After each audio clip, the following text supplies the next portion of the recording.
bisedë me në amik Doklen, një politikan që doli me nder nga politika, gjë që është e rrallë për Shqipërinë, që kohët e fundit jeni dedikuar plotësisht letërsisë, ish gazetar. Faleminderit që jeni në këtë bisedë me ne edhe po na kushtoni kohë nga koha juaj. Faleminderit juve për ftesën. Jam kurioz, prandaj kur më ftojnë në podcast jam më i gatshëm se sa kur më ftojnë në televizion. E bëm një bisedë të shkurtër pak më parë për podcastet edhe ai kombinimi mes radios edhe televizionit ose vizuale, si të thuash, edhe dolëm në atë konkluzionin që sot çdo kush e ka mundësinë për të krijuar përmbajtjen e vet. Në fakt, ju keni krijuar plot produkte, romane, dram, kohët e fundit. Edhe romani juaj më i fundit është Asnjë trokitje në qiell, që unë e kam lexuar për një herë, e kam përpir, mund të them. Faleminderit. Dhe jam shumë kurioze në fakt, shumë personazhe të ndërthurur aty, me një pasuri të jashtëzakonshme fjalësh. Fjalit ishin të shkurtra, por ato fjalit të mbanin dhe të mbërthenin që ti të qëndroje dhe të reflektoje me një pasuri fjalësh si arbajn, korpnaj, nga imta në imt, pushteto pushtat e të tjerë, pra një pasuri shumë e përzgjedhur. Tret parat janë fjalë të mia, kurse kjo e fundit dëgjohet shpesh nëpër gazeta. Po. Si krijuat ju, cili ishte procesi, sa ndikuan shënimet tuaja nëse keni mbajtur përvoja juaj? Do ju tregoj në fakt ideja për ta shkruar një libër të tillë në një situatë të tillë ka lindur herët, gati para 20 vjetësh. Eksaktësisht në vitin 2005, në dimrin e vitit 2005, pra në muajt e parë të 2005-s. Ai Arbaini që përmendet ju, Arbain është periudha e dimrit në momentet më kulmore të saj, kur dimri është më i ashpër, më i egër dhe realisht ka ndodhur, tani janë zbutur pak dimrat, po ka ndodhur në fund të dhjetorit dhe fillim të janarit. Kjo është periudha që quhet Arbain. Madje dimri në kohën e Arbainit është aq i fortë, aq i egër, sa thonë që në atë kohë ujku sulmon edhe njeriu. Gjë që nuk ndodh zakonisht, po në Arbain, pra edhe ujqrit ndjehen të vetmuar, të s'din nga të shkojnë, s'din çfarë të hanë, edhe sulmojnë deri edhe njeriu. Kjo është shpjegimi i fjalës Arbain. Por si ide, mua më ka lindur në vitin 2005, në atë kohë isha me detyrë zëvendës kryeministër i Shqipërisë, dhe ndodhi një dimër shumë i ashpër, ra borë dhe bllokoi pothuajse pjesën më të madhe të Shqipërisë, në jug edhe në veri lindje dhe në veri perëndim. Pra u bllokuan Tropoja, Kuksi, Dibra, Mati, Lura, Kurbneshi, etj, u bllokuan në Ersek, në Kolonjë, në Korçë, kishte plot zona të bllokuara dhe në detyrën që kisha unë isha i obliguar dhe jo vetëm unë edhe ministrat tjerë, po më shumë takonte mua që të kujdesesha për të ndodhur sa më afër njerëzve. Dhe kam shkuar në atë kohë, mbaj mend, diku me helikopter, diku me mjete të tjera, pothuajse në gjitha zonat e mbuluara nga borët, që nga Tropoja e deri në Ersek, deri në Kolonjë. Dhe nga këto ditë në një moment më lajmërojnë që diku në malet, në bjeshkët e midis Kurbneshit edhe Lurës, pikërisht në bjeshkët e Valmorës, siç ju keni emrin, ishte një familje izoluar, fshati ishte pothuajse i braktisur, ata kishin mbetur vetëm një familje në një shtëpi dhe nuk kishin as energji elektrike, as ushqim, as telefon për të komunikuar e kështu me radhë. Dhe atëherë unë mora një helikopter me ushqime, përveç tjerave, se do të shkoj edhe më tutje edhe në vende tjera, por sipas koordinatave që na dhanë, arritëm mbi atë shtëpi. Dhe në momentin që arritëm mbi atë shtëpi, pash njerëz që dolën nga shtëpia. Dolën edhe po shikonin qiellin dhe me një ëndër, me një dëshirë, me një shqetësim dhe me një shpresë që do binte diçka. Në momentin që sapo ata dolën, piloti i helikopterit më thotë që nuk e ul dot helikopterin sepse terreni është shumë i pjerrët. Dhe atëherë ç'të bëjmë? I them unë, e mban dot në ajër helikopterin për pak momente? Që të hidhni të ushqimet edhe ndihmat? Ta vetëm 10 minuta, po ndeta më shumë se 10 minuta do bijem të gjithë poshtë, sepse aq ishte forca e atij helikopteri, nuk e di as çfarë tipi ishte dhe as çfarë. Dhe se sa i ri ishte. Dhe se sa i ri ishte, po. Dhe mirë, i thash 10 minuta dhe atëherë sa isha unë kisha edhe një shoqërues me vete dhe u munduam t'i hedhim ushqimet sa më shpejt dhe sa më afër që të binin tek ajo familje. Më vonë, pas shumë kohësh, pyeta ish kryetarin e komunës ku bënte pjesë ai fshat dhe në përgjithësi u zgjidh problemi atyre, po kjo nuk ka të bëjë me librin. Me librin ka të bëjë ai imazh që mua më mbeti në sy, të cilën e kam sot e kësaj dite, tani e kujtoj edhe sikur ka ndodhur dje. Sikur ka ndodhur dje, e kam si një film, si një cop filmi, sikur i shoh ata njerëzit duke dalë nga shtëpia, duke parë helikopterin dhe fillova të mbaj disa shënime. Natyrisht në atë kohë unë nuk shkruaja dot, sepse politika të mbërthent, por ama e mira ishte që unë nuk e lash pa e shënuar të gjitha detajet, pastaj edhe detajet të tjera e kështu me radhë. Dhe po e mendoja me një fjalë që të bëja diçka, dhe u deshën 20 vjet, të kaloj 20 vjet që më në fund të ulem dhe ta shkruaj.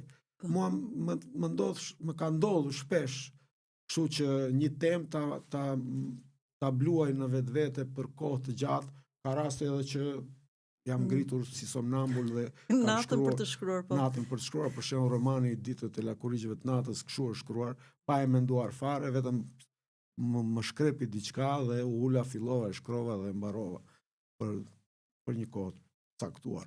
Por në përgjithësi unë ndjek këtë metodë, domethënë që një temë për cilën mendoj se mund të jetë interesante, se mund të them diçka, atëherë e punoj shumë dhe filloj të shkruaj në momentin kur gjithçka më bëhet e qartë. Pastaj në këtë moment shkruaj shumë shpejt, nuk vonoj në të shkruar dhe pastaj pasi e shkruaj kam një kohë të caktuar të cilën unë e quaj grindja me vetveten.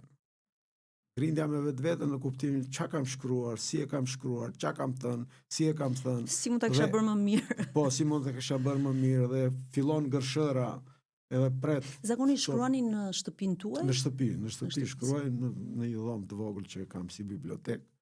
Aty shkruaj përgjithsisht dhe bëj redaktimet e tjera, shikoj ato fjalët, ato që ju përmendet, domethënë lexoj dhe më ka shpëtuar ta zëm një fjalë e huaj, ose që ka origjinë të huaj.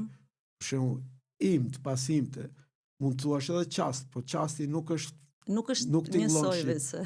Ose ka plot gjëra të cilat shqipja po të mundohesh. Të gërmosh i nxjerr në. Absolutisht, shqipja është aq e pasur, po dhe detyra e shkrimtarëve është që këtë pasuri ta nxjerrin në pa. Dhe unë jam përpjekur që të gjej fjalë të tilla. Për shembull, në roman janë dy personazhe që janë binjak, po binjak nuk e ka origjinën shqipe. Ndërkohë që fare Juri dhe Geni që fare mirë mund të quhen bashklindës, sepse lindin njëri pas tjetri në të njëjtën kohë me 1 minutë diferencë. Po. Kështu është pak a shumë kjo historia e këtij romani, të cilën pastaj para politikës ju keni qenë gazetar. Sa e ndihmon gazetaria rrëfimin? Pra, a janë gazetarët, ish gazetarët rrethimtar më të mirë, duke qenë që janë mbase më të lidhur edhe me atë parimin e objektivitetit, e realitetit, siç ju thatë, ndikimi që keni nga rrethanat. Gazetaria dhe letërsia nuk mund të them se janë motra, po kushërira mund të jenë në një kuptim figurativ. Dhe gazetaria ndihmon shkrimtarin, po për mendimin tim nuk e ndihmon në stilin e të shkruarit. Sepse në stilin e të shkruarit gazetaria ngaherë edhe e than gjuhën e shkrimtarit. Se gazetaria ka, për shembull, me 400 fjalë mund të bësh reportazhe, shkrime e tjera. Ka kufizimet e veta kjo është. Ndërkohë, për shembull, fjalori i fishtës, i veprës fishtës është me mbi 10.000 fjalë. Letërsia do shumë.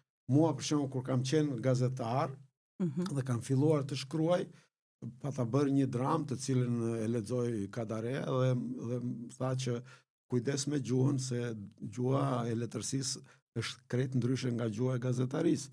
Dhe është një këshill me të vërtet shumë e vlefshme të cilën unë kam patur parasysh. Përveç të tjerave, po ta marrësh nga pikpamja e krahasimit të letërsi gazetari, më kujtohet fjala e Balzacut, i cili thoshte gazetaria është profesioni më i mirë në botë, por me një kusht që ta lesh në kohën e dur. Edhe ndash shpejt. Po, ta lesh në kohën e dur, për ndryshe pastaj vazhdoj gazetar. Por unë në fushën e letërsisë kam patur, si më thënë, dy kurthe. Kurthe, fjala kurthe është pak e rëndë, po nuk di që fjalë tjetër të gjej, të cilat më kanë penguar paksa në letërsi. E para gazetaria dhe e dyta politika. Gazetaria jo në kuptimin e të shkruarit, por në kuptimin e kohës së humbur. Sepse gazetaria të kërkon të jesh për ditë në terren, është ka një dinamik tjetër, e ke çdo ditë të zënë, ndërkohë që ti fillon të mendosh për diçka dhe të ndërpritet, fillon të shkruash diçka dhe të ndërpritet, të gjitha këto e pengojnë të shkruarit. Ndërkohë që gazetaria i jep shkrimtarit një pasuri të jashtëzakonshme, të cilën jo në çdo profesion mund ta gjejë. Kjo është kontakti me njerëzit, kontakti me jetën, kontakti me fatet e njerëzve. Se në fundit letërsia mund t'i japim 1000 përkufizime, por në fundit letërsia është njeriu. Njeriu me gjithçka që ai ka, me psiqikën e tij, me formimin e tij, me ëndrat e tij, me dështimet e tij, me dramat vetjake apo familjare e kështu me radhë. Dhe nga kjo pikpamje gazetari ka me të vërtet një pasuri të jashtëzakonshme. Dhe këtu kujtoj një këshill të një shkrimtari të madh, fituesi çmimit Nobel, Mario Vargas Llosa, i cili thoshte që një shkrimtar duhet të mbaj shumë shënime për çdo gjë që dëgjon. Madje thotë duhet të mbaj edhe anën emocionale të asaj që dëgjon, sepse ajo që sot e dëgjon pas shumë kohësh nuk përsëritet më dhe nuk e gjen më. Ka edhe të tjerë që nuk e praktikojnë këtë gjë. Ka për shembull është një nobelist tjetër që thotë një gjë që nuk e mbaj dot mend, nuk ja vlen që të shkruhet. Janë stile kjo. Po unë si gazetar vërtet kam patur mundësi që të njoh shumë njerëz, të njoh shumë jetë, dhe këto i kam grumbulluar, si më thënë, në shtresat e kujtesës, të cilat tashmë në gjatë kohës që merrem me letërsi më shërbejnë shumë. Dhe pengesa tjetër thash është politika, edhe politika të mbërthen. Ti mendon për të shkruar diçka të thrasin në një komision, ti mendon të shkruash diçka tjetër, pëlqet një debat me sharje me tjera në sallën e parlamentit dhe të largon. Dhe prandaj unë erdhi një moment që pasi hapa parlamentin në vitin 2013 si socialisti më i vjetër, vendosa të shkputem nga politika dhe u thash miqve dhe shokëve që do largohem. Do të kthehemi prapë te kjo pikë, do të kthehemi por pak më vonë, sepse kam një pyetje sërish për... Mund të kthehemi, por jo për politikën. Jo për politikën e ditës, jo. Nuk është fare qëllim. Por pra që ta përfundoj atë përgjigjen e pyetjes tuaj, edhe politika, edhe gazetaria në një pikpamje pengojnë, por në një pikpamje tjetër të ndihmojnë. Po. Problemi është që të gjesh balancën, të gjesh edhe vetveten për të thënë atë që do të thuash. Patjetër. Ajo që më bëri përshtypje sërish në romanin tuaj, Asnjë trokitje në qiell, është dimensioni të gjitha personazheve, por çështjet që ju trajtoni aty. Flitet për braktisjen, flitet për harresën, flitet për urinë, për dramën e njerëzve, për të ftohtin, për indiferencën.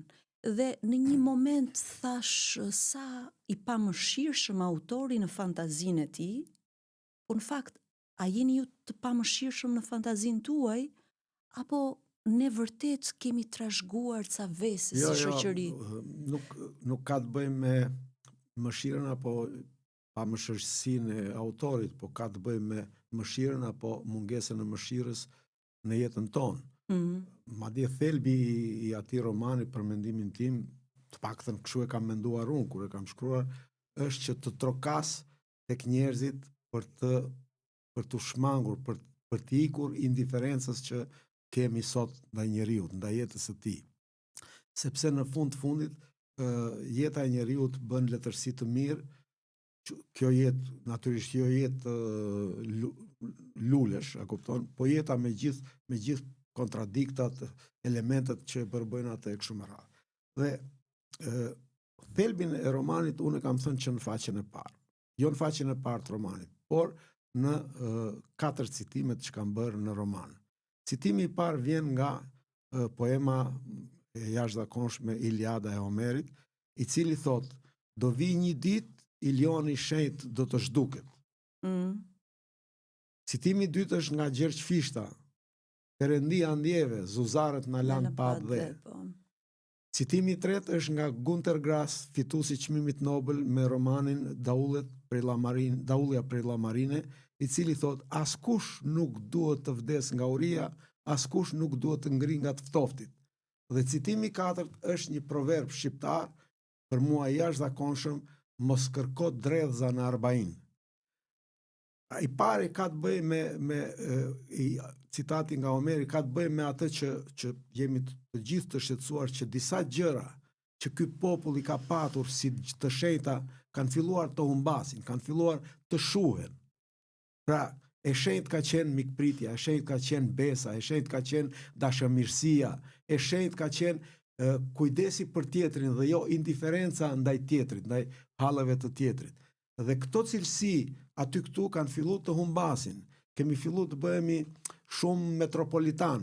Ndërkohë që metropolitan nuk është gjë e keqe, por ama metropoli nuk ka pse të humbas këto cilësi. Pra, po shuhen disa gjëra të cilat mua më shqetësojnë që po shuhen. Dhe prandaj kam cituar Homerin që thot: do vi një ditë Ilioni i shenjtë do të shuhet. Ndërkohë, thelbi romanit është njeriu dhe vetmia e tij, dhe braktisja. Dhe prandaj citoj Fishtën që thot që po mbetemi pa dhe, sepse një pjesë e njerëzve kanë ikur nga Shqipëria dhe nuk kanë mundësi të kthehen. Ka shumë që janë kthyer dhe bravo i qoftë, edhe kjo është një gjë shumë pozitive, është një mrekulli. Ka shumë të cilët brodhen dhe nuk gjetën suksesin ku ishin, qoftë në Amerikë, qoftë në Gjermani, në Itali, dhe janë kthyer dhe janë bërë shumë të suksesshëm këtu në Shqipëri. Kanë një përvojë që nga profesionet më të thjeshta e deri te artistët, këngëtarët apo shkrimtarët e kështu me radhë. Dhe ajo tjetra e Günter Grassit është sepse situata e romanit tregon një grup njerëzish të cilët janë të bllokuar në një kohë arbaini, pra në një dimër të ashpër, i cili mund të ndodh si vjet, mund të ndodh në vitet të ardhshme apo mund të ndodh në vitet e mëparshme, nuk ka rëndësi koha. Pavarësisht se indirekt tregohet edhe koha kur ndodhin ngjarjet, indirekt, por ama ka njerëz të cilët kanë nevojë dhe unë mendoj që këto shoqatat bamirëse nuk e zgjidhin problemin.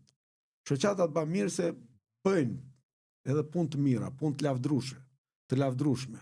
Por kur shoqatat bamirëse, ata që i drejtojnë, bëhen milioner, unë nuk e di se çfarë bamirësie mund të bëjnë, se si bëhen milioner.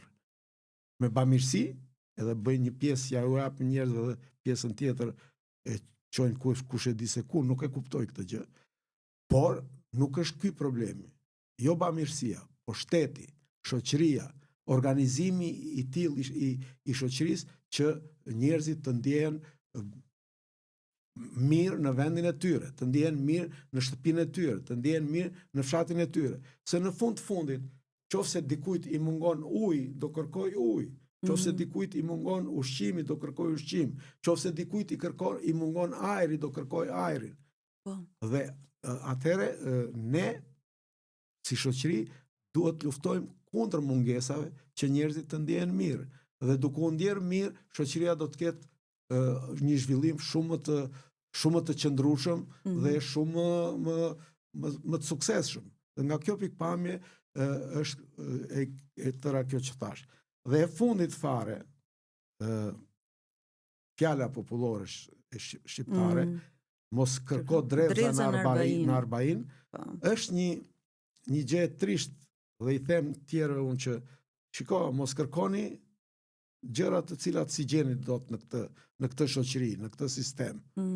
Sepse jo çdo gjë varet nga njerëzit, varet edhe nga sistemi. Varet edhe nga sistemi dhe në këtë pikpamje mendoj se romani troket aty ku duhet, vetëm varet se sa hapet porta që troket, sepse letërsia nuk ka mjete, si më thënë, magjike për të zgjidhur problemet, por letërsia troket në ndërgjegjen e njerëzve, e cila besoj që diku dëgjohet, diku nuk dëgjohet, ka edhe nga ata që as duan të dinë nëse ka shkrimtar në këtë botë, apo nëse ka letërsi në këtë botë, vetëm numërojnë milionat e tyre dhe as duan të dinë se ç'ndodh në letërsi apo ç'ndodh në gazetari e tjera. Sepse edhe gazetarët ngrenë shumë probleme, por ka nga ata që thonë gazeta e sotme është koshi i nesërm. Dhe as duan të dinë se çfarë problemi janë ngritur. Ka edhe momente të cilat ndikojnë pozitivisht, por jo aq sa duhet. Aq më pak letërsia. Duhet mbase të reflektojmë, pra të bëjmë një lloj shkëputje mbase edhe nga kjo dinamika jone e përditshme që shpeshherë na heq nga vëmendja çështje me rëndësi, si solidariteti, si të qëndruarit afër, të kuptuarit e njerëzve, sepse duket sikur nuk punojmë fare as me empatin, as me ndihmën që mbase mund t'i japim të tjerëve, edhe qoftë edhe me një fjalë, nuk është e thënë që qoftë edhe me kohën e kushtuar. Është e vërtet, absolutisht, sepse për shembull ka raste që mungon solidariteti, mungon ajo që thatë juve empatia, po ka raste që e tëra kjo mbulohet me hipokrizi. Mbulohet me hipokrizi. Kalohet në ekstremin tjetër. Po, në ekstremin tjetër, që hiqen sikur dhe në roman ka skena të tilla, aq sa njëri prej personazheve thot ati që nuk i ke fol për së gjalli, mos i shko te varri. Po. Dhe kjo është ose momenti kur në varrimin e ushtarit të vrarë diku në korpusin e paqes nga këto ushtarët tanë që janë në për vende të ndryshme, që bëjnë një detyrë sa të rëndësishme nga pikpamja politike, po aqëre edhe patriotike, sepse Shqipëria është dhe shqiptarët janë një popull që kur nuk kanë sulmu të tjerët. Përkundrazi, kanë luftu për të mbrojtur të tjerët, kanë luftu për lirinë të tjerëve, që nga koha e Skënderbeut, i cili në aliancat që bëri qoftë me Hunjadin, qoftë me Alfonsin e Aragonës edhe të Sicilis, ishte një nga ata që mbrojti Krishterimin, po mbrojti Europën. Mbrojti Europën dhe prandaj u quajt nga Papa i kohës kampioni më i madh i kristianizmit.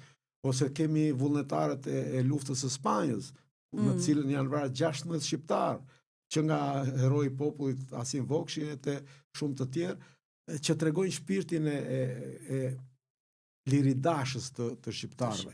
Dhe në këtë kontekst, normal që një i rënë në një luftë për demokracinë, për lirinë e tjetrit, është për të nderuar. po për të nderuar për gjithmonë dhe jo vetëm ditën e varrimit. Dhe në rastin e ushtarit të vrarë në romanin Asnjë trokitje në qiell, në momentin e varrimit, sepse varroset në fshat, sepse ka lënë me porosi atje ku është vrarë, në Çad apo në Afganistan, a ku diun se ku, ka thënë më varrosnin te fshati i gjyshit. I gjyshit, po. Dhe pra e thret gjaku, e thret toka, e thret qielli, e thret ajri i fshatit ku ai ka lindur dhe thot më varrosni atje, dhe në varrim vin qindra njerëz, deputet, politikan, ushtarak, nga Tirana, nga Shqipëria, madje edhe nga Brukseli, edhe përfaqësues të NATO-s, sepse ushtari ishte pjesë Shtera në krye detyrës. Po, në krye detyrës, pjesë e atyre forcave të NATO-s që janë për mbrojtjen e paqes në përbot, por pas kësaj nuk vjen askush. Pas kësaj ata mbeten të izoluar, mbeten të vetmuar dhe presin që dikush të trokas. Mirë po s'ka asnjë trokitje në qiell. Dhe ky është problemi. E në fakt vjet re në romanin tuaj kjo lidhje me situatat edhe konkrete, për shembull situata me Ceaușescun apo me zgjedhjet, apo edhe me situata reale si humbja e jetës Marco Bellos nga Covidi, apo me Big Brother etj. Por gjithsesi më lejoni të lexoj një pasazh që më ka bërë shumë përshtypje, sepse vjet re qartësisht reflektimi që personazhet kanë, që jeni ju sigurisht shkrimtari, por nga ana tjetër duke sikur ka një ndarje edhe me reflektimin që keni ju, që ne si lexues edhe njëjtësohemi kur fillojmë dhe reflektojmë. Dhe unë do doja të lexoja në faqen 70 në fakt, 70, po, një pasazh. Edhe do doja shumë edhe shpresoj shumë që ta lexoj mirë, që mos t'i humbas vlerën, por do mundohem të jem korrekte. Unë mendoj se dy mashtrimet më të mëdha për njeriun kanë qenë dhe janë shpikja e dy parajsave. Pse qenë kanë dy? Parajsa e qiellit dhe parajsa e tokës, ajo e politikës. Gënjeshtra monstruoze, ja, do ta shihni çfarë do të bëjmë për ne të gjithë ata që erdhën në varrimin e genit dhe thanë gjithë ato fjalë për atë dhe e fe, për lirinë dhe demokracinë, për patriotizëm dhe solidaritet. E në mendje kanë vetëm një gjë: pushtet, pushtet, pushtet. Pushta pushteti. Nuk e di se deri ku do të na çojnë kënetat tona mendore. Në njerëz të ndryshëm, mendimet nuk mund të rrjedhin një lloj. Diku janë këneta mendore, diku proska të trembura e të dridhshme, te një tjetër përrejnë të zemëruar e bujana, diku lava të balltosura e diku burime ujvarash. Ore, më falni që po përzihem dhe unë në për shumë dreka ku kam shkuar, dëgjoja shpesh njerëzit që pyesnin, diskutonin edhe grindeshin madje, ç'ndryshim ka kapitalizmi me socializmin? Ti të ma thot ndonjëri nga ju? Socializmi, sipas kapllloçes sime, dante në mënyrë të barabartë varfërinë, ndërsa kapitalizmi ndan në mënyrë të pabarabartë pasurinë. Mire pas ke zgjedhur. Mire kam zgjedhur? Të qëndrojmë se kemi shumë pika për të qëndruar këtu. Do të thënë ata personazhe duke qenë të rrethuar, të izoluar, filozofojnë shumë për jetën, për ngjarjet që ndodhin, për gjithçka.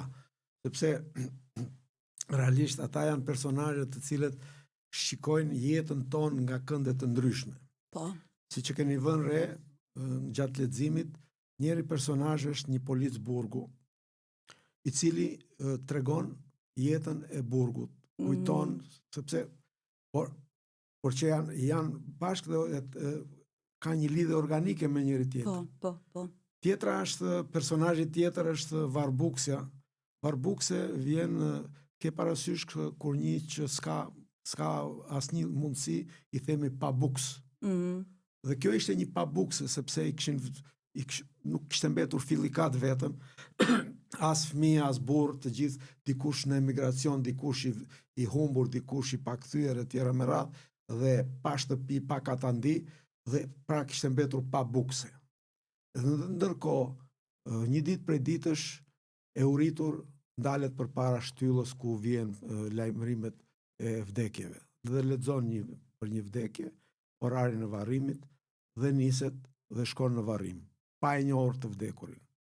dhe pas varrimit kthehet në drekën e të vdekurit pa i njohur familjarët e atij që kishte vdekur dhe han drekën. Dhe nga pak bukse bëhet në varr bukse. Fillon edhe të ushqehet çdo ditë nga vdekja.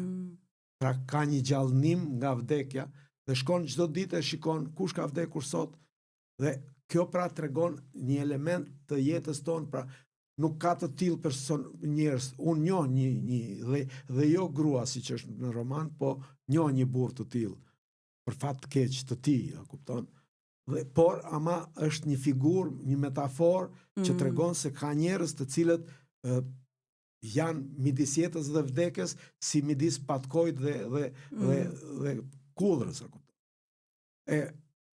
Personazhi tjetër është një ndihmësmjeke, mami, doktoresh, e cila nëpërmjet ilaçeve që i kanë ngelur në dollapin e saj, sepse kanë ikur të gjithë të smurët, kanë braktisur fshatin, dhe ajo tregon për të smurët e atij fshati. Nga se Po që i thoshin doktoresh, po, në i fakt. thoshin doktoresh, kështu është vërtet. Kështu ndodh në fshat, edhe ndihmësmjeke. Por nuk ishte doktoresh, ishte? Po ishte ndihmësmjeke, ishte një mjeke e mirë, një e përkushtuar shumë për jetën e njerëzve, dhe tani edhe e merr malli për të smurët e saj, por ndërkohë ama tregon jetën. Ndërkohë Pali është një plak i cili ka mbushur 99 vjeç dhe tani më nuk pranon t'i thonë edhe ka kalu 99, por nuk ka, sa herë që e pyesin sa herë 99, thotë. Mbetet për vite të tëra 99, por ai ka një jetë të jashtëzakonshme, i cili ka parë shumë në këtë botë dhe i vjen keq që shikon tani braktisjen. Dhe shikon braktisjen e cila fillon që me atë, si me thënë, shkëputjen e njerëzve nga njëri tjetri, që me atë telefonin patel. Pra që është i pakonceptueshëm në kuptimin. Në atë kohë, domethënë, kur u dëgju për herë të parë që do të vijë një telefon patel, askush nuk e merrte vesh, por ama edhe aty ai shikon se çfarë ndodh me emigrantët, me ata që flasin me prindit e tyre. Dhe është personazhi i Dadës Reme, e cila më në fund i ka ngelur vetëm një celular, por djali i saj është vrarë diku në një stacion treni në Londër, dhe ajo vjen aty ku ka valë të telefonit dhe flet me të birin, megjithëse ai kishte kohë që kishte vdekur, dhe ajo mendon se është i gjallë dhe bisedon me të etj. Dhe të gjitha këto janë në perceptimin e Palit. Pra, janë një sër personazhesh të cilët perceptojnë anë të ndryshme të jetës shqiptare. Ose vetë Juri, vllai i ushtarit të vrarë, i Genit, i cili është një kampion shahu, një ekonomist i shkëlqyer, me shkollë, me të gjitha, por që është i detyruar të shërbej një biznesmeni pa diplomë ose pa shkollë fare, i cili kjo kohë e Arbainit shqiptar e ka bërë këtë diferencim që dikush të jetë në qiellin e pasurisë dhe dikush të jetë në knetën e varfërisë. Pra, ajo që thatë ju, keni një sër personazhe, janë të përzgjedhur nga jeta, por laboratori krijuesi i shkrimtarit ka bërë vetëm një gjë, që i ka bashkuar në një moment caktuar, në një shtëpi të caktuar dhe në një fshat të braktisur. Edhe me një nivel drame që vetëm një shkrimtar mund ta bëjë, jo kushdo mund ta bëjë, me thënë të drejtën. Por te ky pasazhi këtu nuk mund të them se nuk mund ta, jo kushdo mund ta bëj, ka shumë që e bëjnë. Unë jam përpjekur të bëj atë që di të bëj, dhe të mbetem ai që jam, dhe të mos shpik gjëra të cilat imagjinata e njeriut nuk i kap, si thonë, nuk i percepton, se jo nuk i kap, nuk i percepton. Megjithatë, mendoj që elementet e romanit, pavarësisht mënyra e kompozimit dhe mënyra e rrëfimit të tyre, janë element pothuajse të gjithë jetësor, të cilët unë në jetën time i kam njohur, i kam kontaktuar dhe i kam dëgjuar dhe nuk më janë shlyer nga kujtesa, dhe tani bëj gjën më të thjeshtë që duhet të bëj një shkrimtar që këtë jetë që një ta hedh në faqet e një libri. Ta lër, të jetë e lexueshme, e kuptueshme dhe mesazhi të jetë aty për të gjithë ne. po në fakt ky pasazh që unë lexova direkt mendja më vajti te ajo që po ndodh me socializmin, me kapitalizmin. Çfarë po ndodh në fakt sipas jush me të majtën në botë?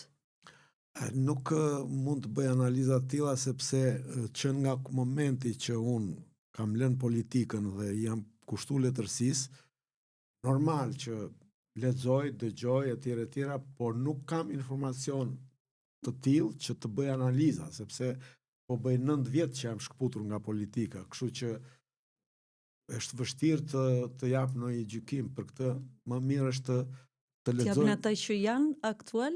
Pra Jo, që janë nuk e kam fjalën as për aktual, por në përgjithësi e majta, e djathta, rruga e tretë, etj me radhë, janë ca teorira dhe praktika të cilat unë nuk i kam studiuar.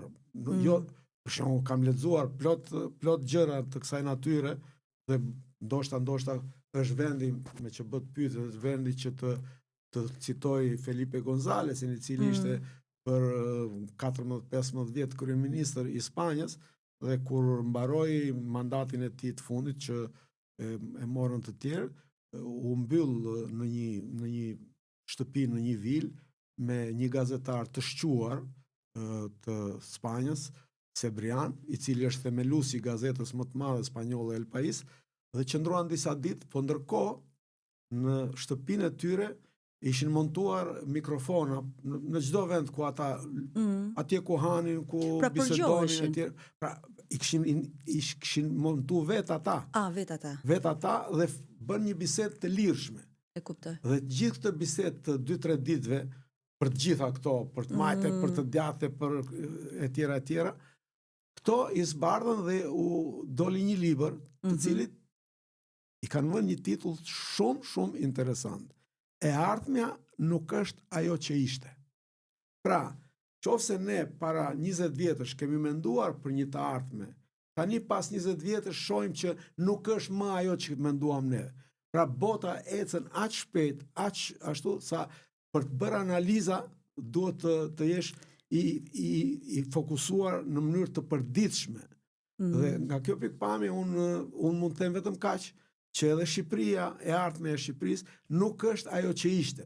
Mendoj një ardhme tjetër dhe jemi në një të tashme krejt ndryshe nga sa e mendonim. Sot në këtë të tashme mendojmë një të ardhme tjetër dhe me siguri do vi një ardhme krejt ndryshe. Për shembull, po marrim rast. Kush ka menduar për një zhvillim të jashtëzakonshëm teknologjik si ky që po hasim sot? Për shembull, telefoni im dhe telefoni juaj, dhe telefona si këta ka me miliona në botë. Edhe mira në Shqipëri. Edhe gjimnazistët kanë telefona të kësaj natyre. Po e di çfarë fuqie ka ky telefon? Është 10 herë më i fuqishëm se sa kompjuteri që dërgoi njeriu e parë në hënë. Pra, fuqia e këtyre telefonave që i përdorin edhe gjimnazistët është e tillë se kur para 68-69 kur Neil Armstrong u shkoi në hënë, u përdor gjithë drejtimi i fluturimit etj nëpërmjet një teknologjie e cila është 10 herë më e dobët se kjo që kemi ne në përgjepë. Dhe kuptohet që tashmë NASA përdor një teknologji që ne as imagjinojmë dot se kemi prekur mbas. Ose për shembull, kohët e fundit miku im dhe shkencëtar biolog Etemruka nxori një libër, Truri i njeriut, kështjella e fundit. Dhe kështjella e fundit e asaj që teknologjia akoma nuk e ka arritur, por që i është afruar te porta dhe madje ka fillu të hyjë brenda. Dhe në kuptimin që studimet dhe zhvillimet shkencore, qoftë të teknologjisë, të nanoteknologjisë, biologjisë etj, janë të tilla që tashmë shkenca po synon të zotroj edhe trurin, ajo që quhet inteligjenca artificiale. Kjo, ta them vetëm me 2 fjalë, kjo është një arritje e jashtëzakonshme e njerëzimit. Por, në qoftë se përdoret për njerëzimin Qofse përdoret për qëllime të këqija, atëherë kjo do të jetë një katastrofë. Sepse për shembull, thonë që për të luftuar kancerin, synohet të ndërhyjet në ADN-n e njeriut. Pra nëse ndërhyrja në ADN-n e njeriut bëhet për të shëruar kancerin, është një mrekulli, por nëse ndërhyrja në ADN bëhet për arsye të tjera, është një katastrofë. Prandaj shkenca, shkencëtarët, gazetarët, shkrimtarët, politikanët kanë për detyrë që të shikojnë një të ardhme e cila të mos jetë, do të jetë ndryshe, po të mos jetë katastrofike. E kuptova drejt, ju thatë që ndryshon sistemi referencës, ndryshojnë pritshmëritë, zhvillimi sjell krejtësisht dëshira dhe nevoja të reja, por nëse kthehemi te gjëra më të prekshme, për shembull unë jam nënë e një vajze. Çfarë më këshilloni ti mësoj me patjetër vajzës sime, çfarë I keni mësuar ju 3 fëmijëve tuaj? Në këto kushte që ti nuk e kot pishuj praktikisht. Jo, njeriu po të doje gjen kohën, jo vetëm për të pi ujë, po edhe për të pi rakisë, me që je nga skrapari. Po e drejt. Por problemi është që ajo çfarë duhet u themi fëmijëve është që në radhë të parë të jenë vetvetja. Të mos tërhiqen përhundësh nga të tjerët. Dhe të jenë vetvetja në kuptimin që ta jetojnë jetën me ndershmëri, me përkushtim, me dashamirësi ndaj tjetrit e kështu me radhë. Natyrisht këto janë këshilla të cilat dikush I dëgjon, dikush nuk I dëgjon, kupton.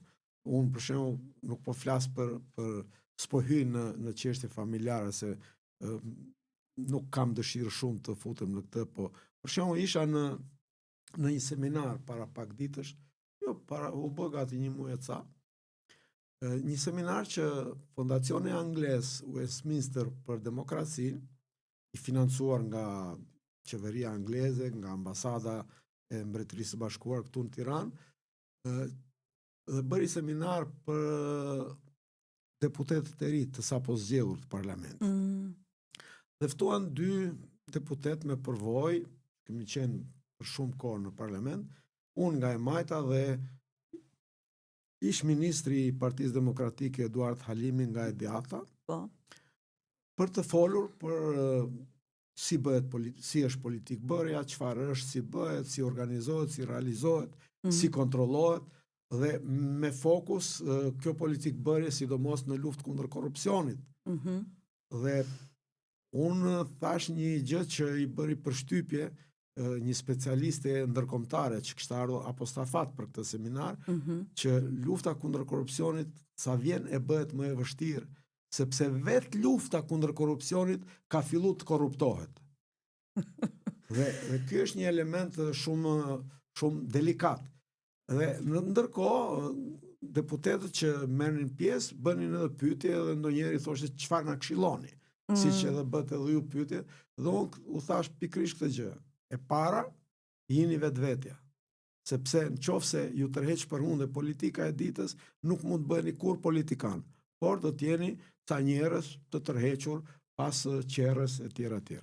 E dyta, mos u dashuroni me vetveten në politikë, mos u dashuroni me vetveten në sallën e parlamentit, po dashuroni me përgjegjësinë dhe integritetin tuaj si përfaqësues të votës së njerëzve që ju kanë sjellur aty. Dhe e fundit thash, lexoni sa më shumë. Për një arsye, sepse jashtë parlamentit ka patur dhe gjithmonë do ketë njerëz shumë më të zgjuar se sa brenda parlamentit. Në çdo parlament të çdo vendi tjetër të botës. Natyrisht edhe në Shqipëri. Dhe nëse shkojnë deputet të cilët nuk kanë prekur një libër, të cilët aq për shembull një herë kur isha unë deputet u grinda me dikë dhe ai më tha, po çka ke ti më shumë se unë? I thash, unë kam shkruar aq libra sa ti nuk I ke lexuar. Pra, nëse një deputet ka lexuar vetëm një libër në jetën e tij apo 2, ai nuk mund të reflektojë kulturë në parlament. Pra, kjo vlen për gjithë.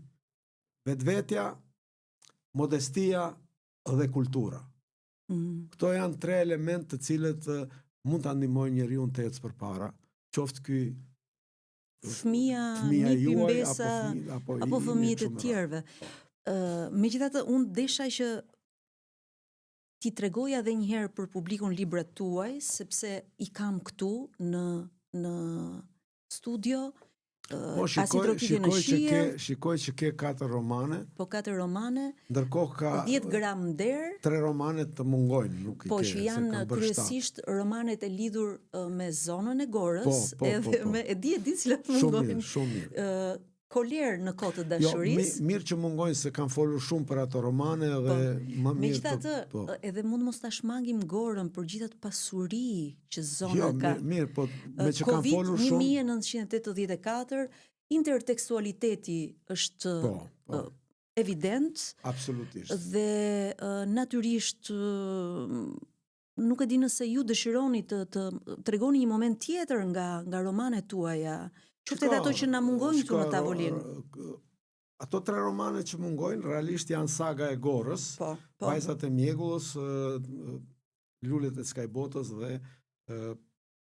Ditët e Lakurigjve të natës.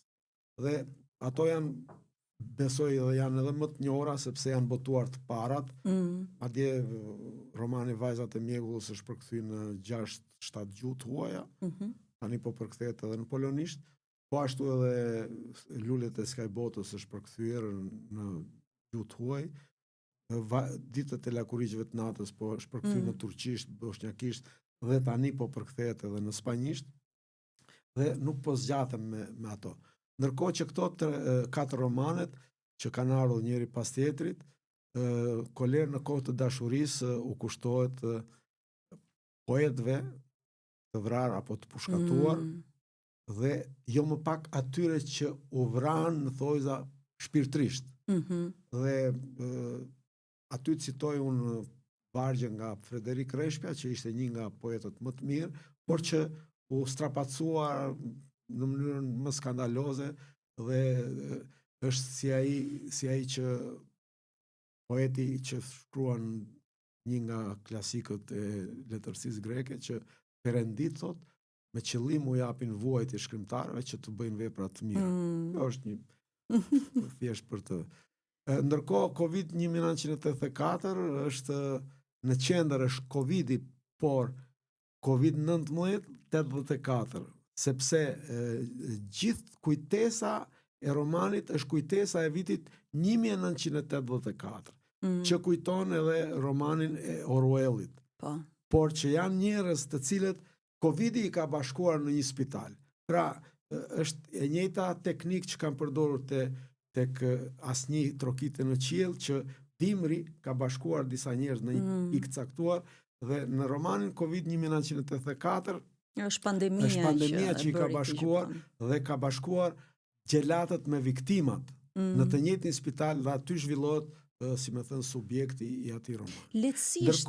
Ndërkohë romani 10 gram nder është një roman distopik, pak a shumë distopik, sepse ka 2 qasje, një qasje shumë realiste dhe një qasje as pak realiste për të zbuluar realitetin.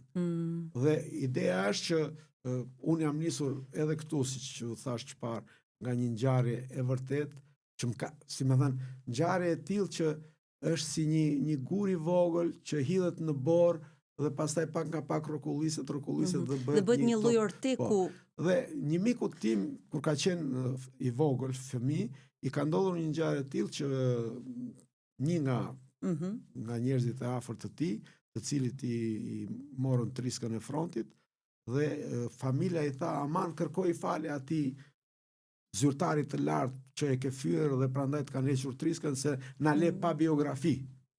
Domethënë, po ke parasysh kur i hiqet dikuj triska e frontit, ishte një pushkatim politik për gjithë familjen.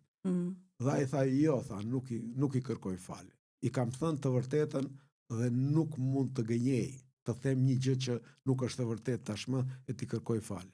Dhe këtë mikun tim që ishte 10 vjeç, i dha 500 lekë nga ato 500 lekëshat e kohës me Skënderbej, dhe i tha, dil në Përsarand dhe më blej 10 gram nder. Dhe ai doli djali, kërkoi andej këndej dhe u kthy, tha, gjatë tha, nuk shitej asgjë kundi nder. Dhe ky i thot, e shikoni që nuk shitet gjë kundi nderi dhe unë prandaj nuk mund ta shes nderin. Dhe tani ky djalë tash fillon imagjinata e shkrimtarit. Nga një ngjarje jetësore fillon imagjinata. Dhe imagjinata është në ditët e sotme. Ky ka qenë drejtor i rëndësishëm diku, ka mbetur pa punë dhe duke ecur dikush nga trotuari e përshëndet dhe i thot, tu ngjatoje tjeta drejtor. E thot, nga kam drejtor unë me ty? Qa drejtor? Po thot, kam qenë kaldaista, qa kam qenë diçka atje në atë që drejtoje ti. Po tani thot, tani jam biznesmen.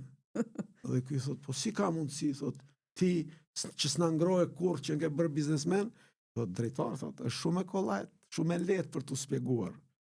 Tha, ti ishe në krye të rreshtit, unë isha në fund të rreshtit. U dha urdhi prapa ktheu, unë dola në krye, ti je në fund. Unë ishte qellova i pari. Dhe nga kjo nxitet pastaj që në mënyrë krejt irreale të krijoj një ndërmarrje për shitje nderi, edhe qa ishte qeska me pluhur bananesh të thara, përzier me pluhur hudhras shqiptare, dhe që kush donte nga i pandershëm të bëhet i ndershëm, merrte nga kjo e hanë, e pinte. Po sa e lehtë është për ne sot të ruajmë integritetin? Nuk është shumë e lehtë, sepse kemi presion nga të katër anët. Nuk është shumë e lehtë të ruash integritetin, sepse e para njeriu bën edhe ne edhe kur nuk flasim, mendojmë. Edhe kur nuk bërtasim, shikojmë. Dhe shikojmë dhe bëjmë krahasime. Dhe shikojmë se si presioni i madh, presioni ekonomik, presioni politik, presioni në gjitha dimensionet e mundshme. I rrugës, apo i forumeve të larta, i sallave të mëdha, apo i kasolleve. Presioni i famës, që disave juri që kishin mbi kokë. Presioni i famës, po edhe presioni i varfrisë, presioni i pamundësisë, i pamundësive të barabarta, i mungesës shanseve për të gjithë. Dhe njerëzit duhet të kenë shanse të barabarta, pastaj sipas zotësisë, dikush ecën më shpejt apo fluturon më lart, dikush më poshtë e më pak, etj, por dhe të gjitha këto ndikojnë dhe njeriu pastaj fillon e tradhton vetveten. Prandaj unë kam si të shenjtë atë që i them vetes dhe gjithkujt që ji vetvetja, qëndro tek vetvetja, mbaj ekuilibër me vetveten, sepse nëse humbet ekuilibrin me të tjerë, ka mënyra për ta rregulluar. Por nëse humbet ekuilibrin me vetveten, është e vështirë. Është shumë e vështirë për ta rregulluar. E vërtet është. E vërtet. Unë e thash edhe në fillim të intervistës, në fakt edhe të bisedës son, që jeni një nga ato rastet e rralla që u larguat nga politika me nder, sepse shumë personazhe të tjerë ose janë përfolur, ose janë akuzuar, ose janë debatuar, ose janë edhe arrestuar. E në fakt, ju keni pasur gjatë gjithë kësaj kohë për të reflektuar, për kontributin që ju keni dhënë në politik. A mendoni se mund të kishit bërë diçka ndryshe gjatë atyre viteve? Natyrisht që në politik njeriu mund të ketë shumë dëshira, dhe nëse ka dëshira për të bërë për të tjerët, për të bërë për shtetin, për të bërë për shoqërinë, jo gjithçka mund të realizohet. Dhe natyrisht që ka edhe plot gjëra që mund të ishin bërë ndryshe. Sidomos për shembull privatizimi i mbuluar nga korrupsioni është një nga gjërat të cilat ka prekur rënd shoqërinë tonë. Sepse, siç thash, i tha ati ish drejtorit ti që u dha qellova nga fundi. Ndërkohë pasuritë të mëdha të këtij populli kanë rënë në duar të gjahilëve, të cilat mund të ishin menaxhu shumë më mirë, shumë më bukur, shumë më me efikasitet. Dhe natyrisht në këtë rast edhe politika ka përgjegjësi, politikanët kanë përgjegjësi, dhe jo duke qenë brenda asaj politike dhe jo në role të vogla, natyrisht reflektoj dhe ndej përgjegjësi dhe them që kjo mund bëj ndryshe e tjera tjera. Madje ka patur edhe raste të tilla që ti mendon, e shpreh mendimin tënd, por shumica thot jo. Dhe je i detyruar që ti bindesh shumicës, sepse nuk mund bëhen kryengritje në pallat në një kuptim. Dhe ka pas disa raste që unë për shembull kam qenë edhe drejtues grupi dhe mendoj që ajo periudhë që kam qenë drejtues i grupit të Partisë Socialiste 92-96, për mendimin tim është periudha më e mirë e jetës time politike, sepse atje kam ndier vetveten të dobishëm shumë më tepër se sa në një post tjetër periudha të tjera, ose në periudha të tjera. Dhe ka patur edhe raste që brenda grupit, për shembull, kam qenë në minorancë, madje në një rast kam qenë totalisht vetëm. Unë mendoja krejt ndryshe nga i gjithë grupi dhe në fundit u detyrova të mbroj pozicionin e grupit dhe jo pozicionin tim individual. Ndoshta në atë kohë duhet thoya jo, këtë nuk duhet ta bëjmë kështu. Duhet isha më këmbgulës, sepse koha vërtetoi që unë kisha të drejtë dhe jo ata që ishin në mendim ndryshe. Por këto janë gjëra që ndodhin në politikë dhe natyrisht të sjellin edhe reflektime, ndonjëherë edhe pendes, por e mira është që këto të jenë mësim edhe për të tjerët. Natyrisht unë sa kam mundur, kush më ka kërkuar këshilla, i kam dhënë pa lek. Ju kërkojnë këshilla tani? Po. Për shembull natyrisht Akademia Politike e Partisë Socialiste jeni? Dikur kam qenë lektor në Akademinë Politike të Partisë Socialiste. Çfarë këshilla ju jepni atyre? Tash të flasish atje 20 orë. Patjetër që do japësh disa këshilla. Dhe këtu ta them me një fjali. Është e pamundur. Është e pamundur, kështu që më mirë sa t'jap një përgjigje rakitike, më mirë nuk po përgjigjem. A ti bëj pyetje ndryshe, që a ka ndonjë këshill që u marrin për bazë? Patjetër, ka.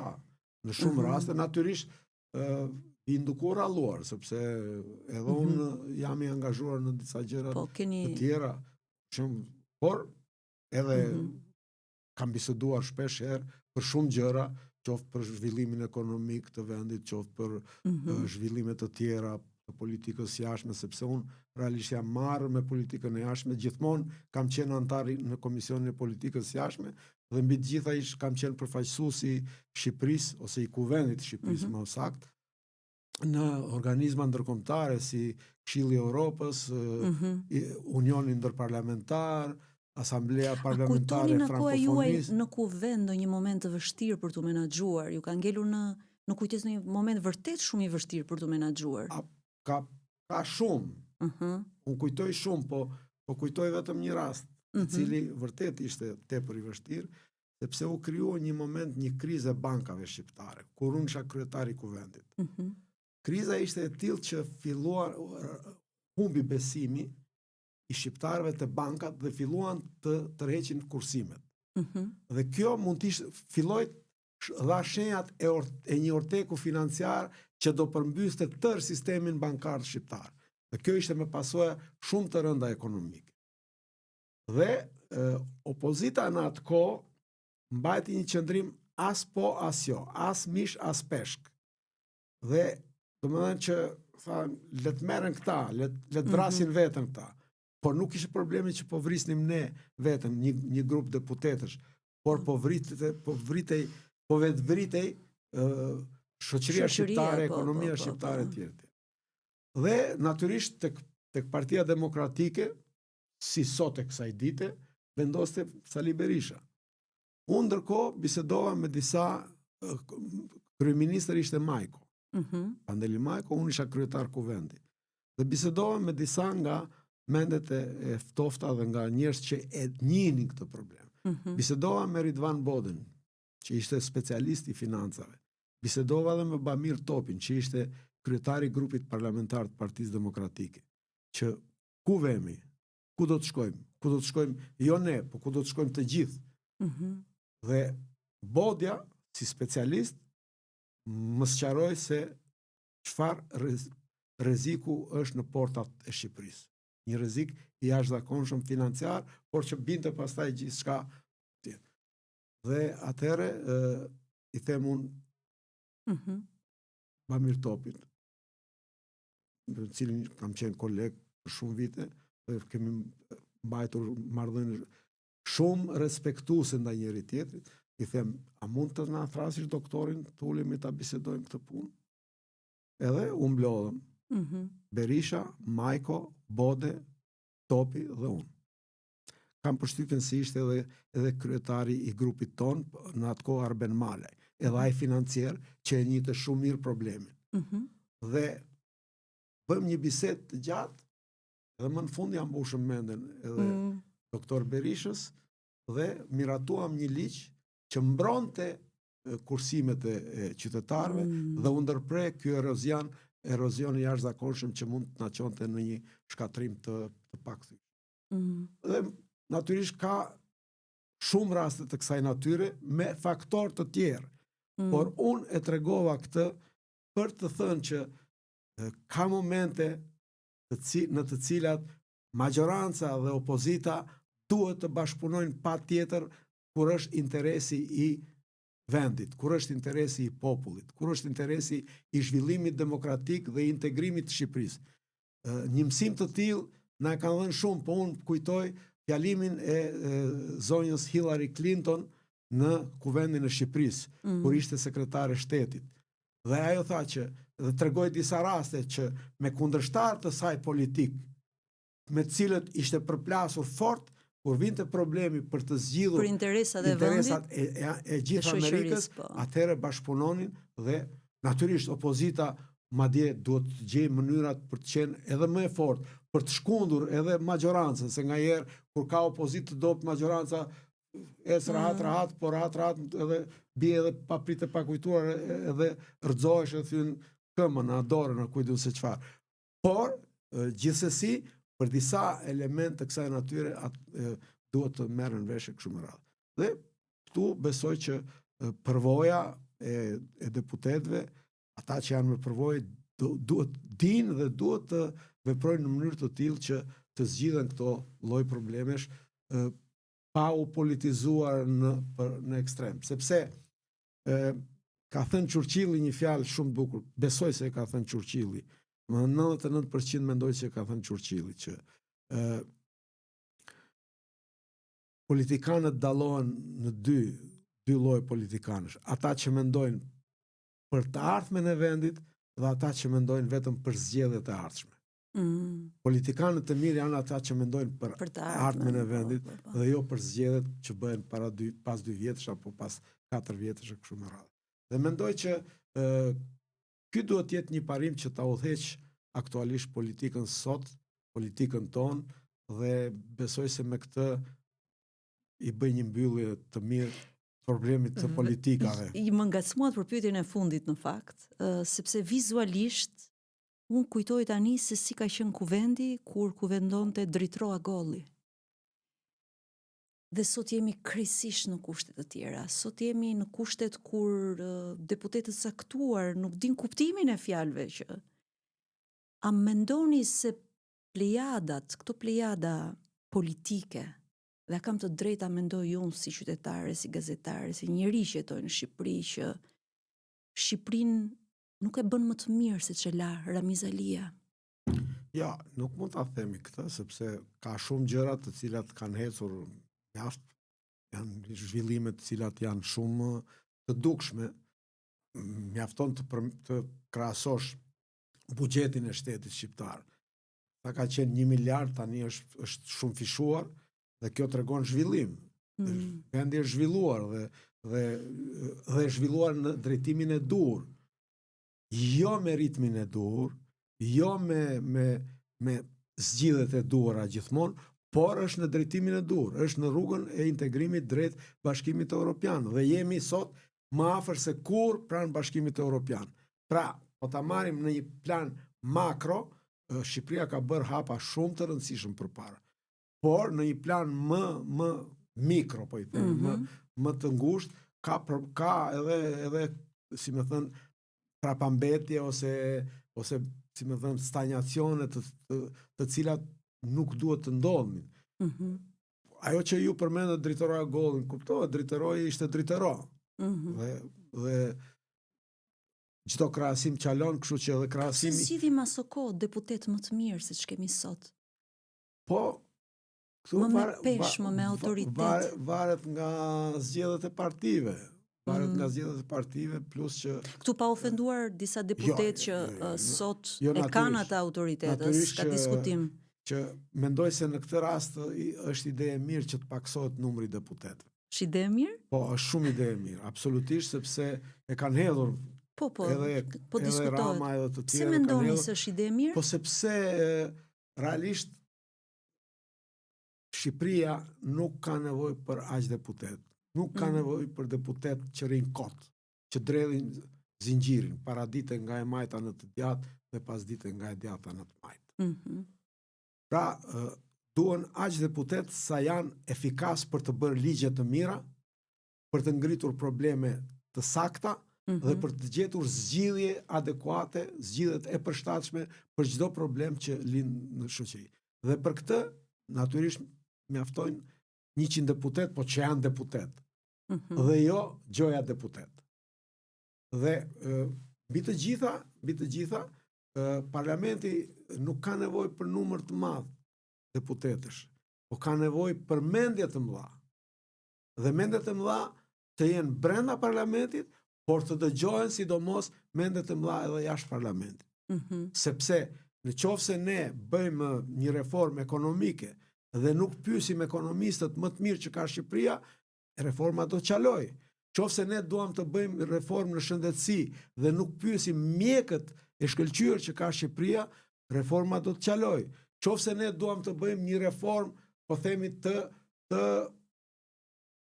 zhvillimit bujqësor, të zhvillimit të agroindustrial, sidomos në kushte të turizmit, sepse turizmi pa agroindustrin nesër pas nesër do të bëhet anemik.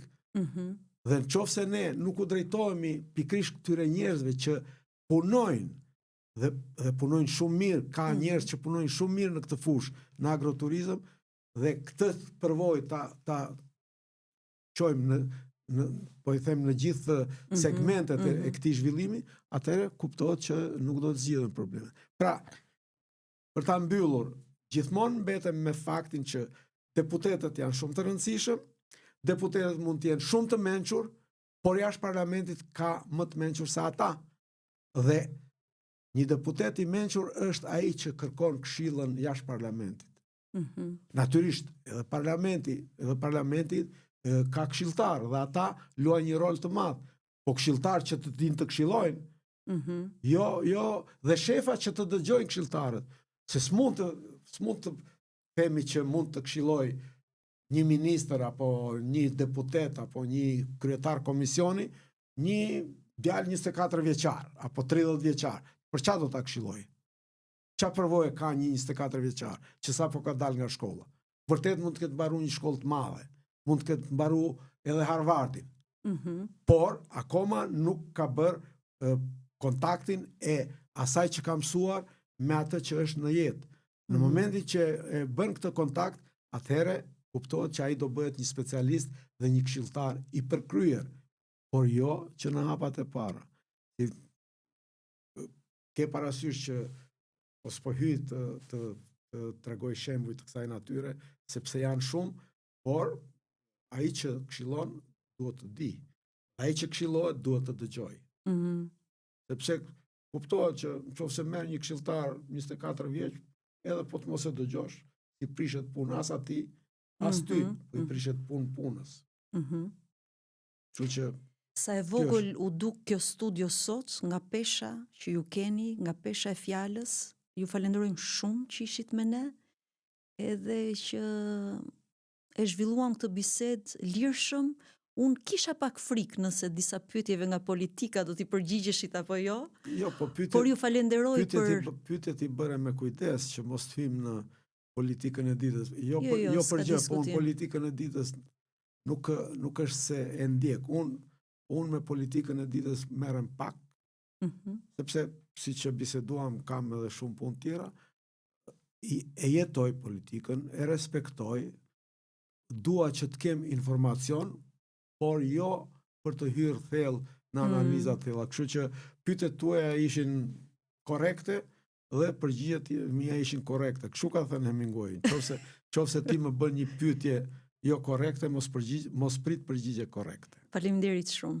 Faleminderit edhe juve dhe ju uroj shumë në këtë detyrë ose në këtë punë të podcasteve që kanë mbirë në Shqipëri si kërpudhat pas shiut. Po çdo gazetar një podcast. Por kërpudhat janë dy llojesh dhe duhet të dim cilat të ham, sepse ka dhe nga ato me helma man. Janë ato, ka edhe ato. Pra, edhe podcastet natyrisht unë i respektoj të gjithë dhe është një përpjekje shumë pozitive, por sa do mbijetojnë, kjo është për të parë. Qofse jeni afër me jetën, do bëni punë të mira. Qofse hyni në botën e fantazirave. Aty është problemi. Ma faleminderit për këshillën. Dhe jo, kjo ishte thjesht një konstatim, po tjetë për këshill, do të thosha, gazetaria e mirë është gazetaria e së vërtetës. Dhe pikë. Pa të vërtet nuk mund të ketë gazetari. Faleminderit shumë. Rofsh.